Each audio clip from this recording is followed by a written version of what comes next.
Hey everyone, welcome to Wax Pack Wisdom. I'm Jake T. O'Donnell. I just left the Causeway Card Show at Big Night Live. This is TD Garden back there, you can see. And it was a good show. Spent a bunch of time with Matt. Enjoyed the time behind the table with him. Picked up a few cards. Did a kind of cash plus trade deal with Matt. I'm going to show you guys some footage from inside the show. Plus, I will show you some of Matt's inventory, including his new pre-war stuff, a bunch of new pre-war stuff that he's got in. So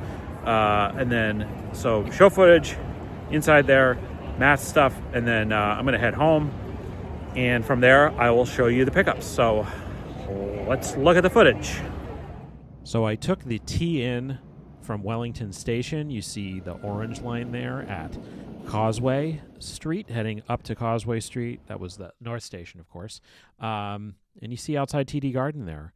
And then inside the show, they have kind of two big rooms at Big Night Live where they do the Causeway Card Show, as you can see there.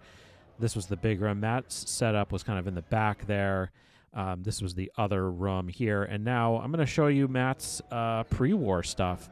You see all of those gaudy foreign ones up there, some double plays, some play ball from 1940, 1939, and then into all of his new Diamond Stars. You see Kiki Kyler, Hall of Famer in there, Pepper Martin. This is most of this, a good chunk of this is from a recent collection that Matt picked up, and they're just beautiful Diamond Stars. You guys know how much I love the Diamond Stars. There's a Hank Greenberg.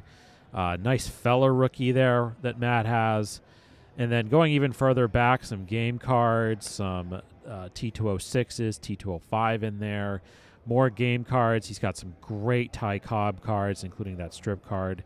Some Lefty Grove, that strip card. There's the new Stuffy McInnes that he recently bought. A bunch of T206s and caramel cards, some of his Lajoies that he's selling, some Speakers that he's selling in there, a couple T206s, and a few others, some game cards, some Joe Wood game cards there, more Eddie Collins cards, a bunch of Eddie Collins stuff from that he's looking to move, and some Boston T206s, and then more double plays, more play balls, more Diamond Stars, and then even more Addy Josses, even more tobacco caramel cards. All right, I am back from the show. It was a really good time today. You saw it. It definitely got busy at times today. I think that I'm just going to adjust this a little bit. There we go. It's a show that, for me, not much vintage. There's some. And I did have a pickup from a dealer that wasn't Matt, vintage today, that I will show in a minute. And then, I think I had said at the top of the video, that Matt and I did kind of a trade plus cash deal where I moved a couple of cards to get a nice new piece for my collection. So first off, I go there today. I did not buy the ticket in advance to get in, and it's a Ticketmaster event, and they give me one of these. Do kids know what this is? Do they know the paper ticket? This is really cool.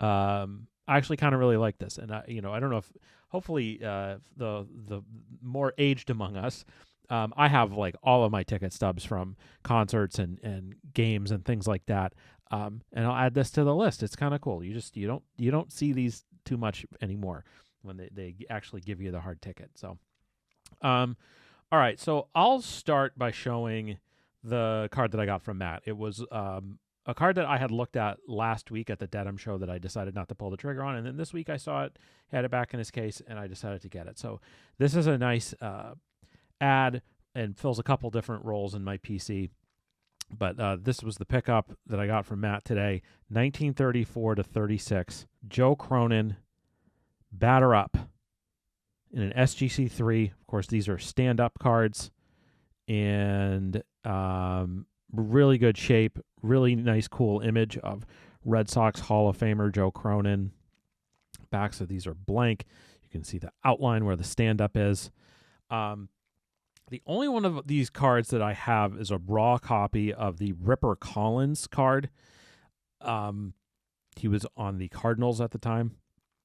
That is in my vintage binder, but this Cronin is a nice fit for a few different reasons. Like I said, number one, he doesn't have a card in the Diamond Star set, so that there wouldn't be overlap there necessarily. I do have his 41 play ball with the Red Sox, but that is a little bit of a run that I have of the Hall of Famers from that set. I have Cronin, I have Jimmy Fox, Bobby Doerr, and Ted Williams. So okay with hanging on to that, but this will be my graded batter up for my collection, and having another Cronin is cool to kind of, again, fit the sort of Red Sox theme that I always have going. So really happy with this. Thank you to Matt for another great deal. And Cronin at this point, this would be right around the time I mentioned the this would be, I guess, maybe either a 35 or maybe even a 36 and not a 34, because I believe 1935 is his first year as the manager of the Red Sox. He had been the manager of the Senators, a player manager of the Senators, and then he becomes a player manager of the Red Sox. The Red Sox had Bucky Harris. They let him go. Joe Cronin becomes available in trade with the Senators. The Red Sox get him, and then Bucky Harris goes and manages the Senators. And Cronin stays with the Red Sox as their manager for many, many years, for the next decade plus. And so there's that, and I was very happy with that pickup. And again, one of the very first people, the first two people to get their numbers retired by the Red Sox, I believe, were Joe Cronin and Ted Williams. It was kind of right near the end of Joe Cronin's career, but actually near the end of his life. I mean, in the 80s, his number 4 was retired by the Red Sox. So Williams was first, Cronin was second. So that was a cool ad. And then the other one, this was from a dealer at the show. His name was Liam. He was a younger gentleman. I went up to his table. I looked at what he had. He recognized me from the channel, which is always fun. He had some cool boxing cards, and this is a very unique piece for my collection, and I'm so thrilled with this. I picked up this 1938 WA and AC Churchman Joe Louis boxing personalities in a PSA 5. And this was sort of stunningly not an expensive card. This was, he had it marked at 80. It comps at 60. I offered 60, and he took it. So thank you to Liam for the great deal on this. This beautiful, sharp image of one of the most important people in the history of American athletics, Joe Louis, the Brown Bomber. And you see the back there. This was a British tobacco issue. At this point, there had been sort of a long prohibition in the United States against cards being marketed in tobacco products. That sort of stopped in the late 1910s, I think. That's why there's the T206, and there's maybe a few other random sets through about 1915 or so, and then it stops. But that does not stop in other parts of the world, and that's why, again, there was these British tobacco cards. This card in this year is very significant. This is the year, 1938, that Joe Louis has his famous rematch with the German boxer Max Schmeling. They fought in 1936, and stunningly, Schmeling beat Joe Louis. And then a couple of years later, this is, again, Schmeling is German. It sort of was billed as this sort of Nazis versus the Americans thing. And in the first round, it doesn't even get through the first round. Joe Louis knocks down Schmeling, and Schmeling throws in the towel. And it is one of the most significant events in American sports history. It is truly, really the first time that in American sports that a black man is the sort of hero, that most sort of white Americans in the country are rooting for a black man in an athletic competition.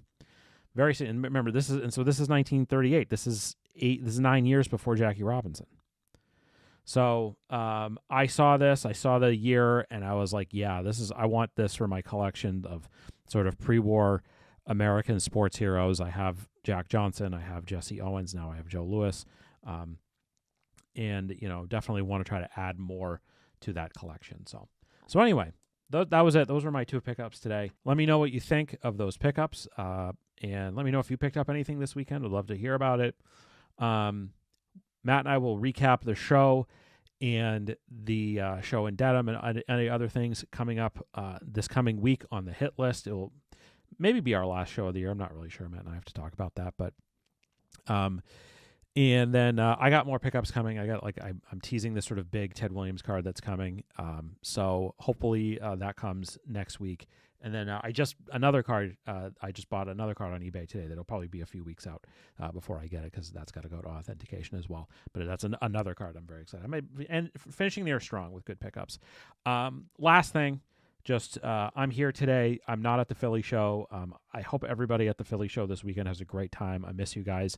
I do wish I was there, but hopefully another time we'll make it work. I know that they're doing the YouTube get together today, so I hope on set that today is Saturday. So I hope it goes great. Hope everyone has great pickups. Really look forward to seeing the pickups and the show footage. So good luck to everybody at Philly show this weekend. I hope it's a great time. So again, check out Where to False on social media channels. Check out our ComC store. And we're in this sort of season of giving now, so I would really appreciate it if you check out the list of our favorite nonprofits and charities in the description of this video, and consider supporting one if you can. So thank you so much for watching, and we will see you next time on Wax Pack Wisdom. Take care.